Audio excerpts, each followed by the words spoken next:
నిన్న ఆంధ్రప్రదేశ్ మాజీ మంత్రి senior YSR Congress party senior leader Ambati Rambabu గారు ఇంటిపై ఆయనపై జరిగిన దాడి చూస్తే ఆంధ్రప్రదేశ్ రాష్ట్రంలో ప్రజాస్వామ్యం ఉందా లేదా రాక్షస పాలన కొనసాగిస్తున్నారు కూటమి ప్రభుత్వాలు అనే దానికి నిదర్శనం జరిగిన సంఘటన. నేను సాయంకాలం 5 గంటల నుంచి రాత్రి 10:30 వరకు దాదాపు 1,000 మంది 2-3 వేల మంది కార్యకర్తలు తెలుగుదేశం పార్టీ గూండాలు రౌడీలు అంబటి రాంబాబు ఇంటిపై దాడి చేసి కార్లు తగలబెట్టి ఆఫీస్ తగలబెట్టి ఇంటి కిటికీలు కూడా పగలగొట్టి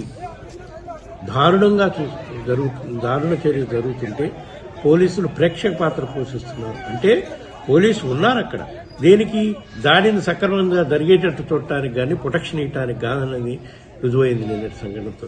ఈ సంఘటనపై మేము వైఎస్ఆర్ కాంగ్రెస్ పార్టీ అధ్యక్షుడు గారు జగన్మోహన్ రెడ్డి గారి ఆదేశాల ప్రకారం కేంద్ర ప్రభుత్వం దృష్టికి తీసుకెళ్లి ఆంధ్రప్రదేశ్ రాష్ట్రంలో శాంతి భద్రతను పరిరక్షించాల్సిన అవసరం ఉంది. కేంద్ర ప్రభుత్వం ఇంటర్ఫీర్ అవ్వాల్సిన అవసరం ఉంది.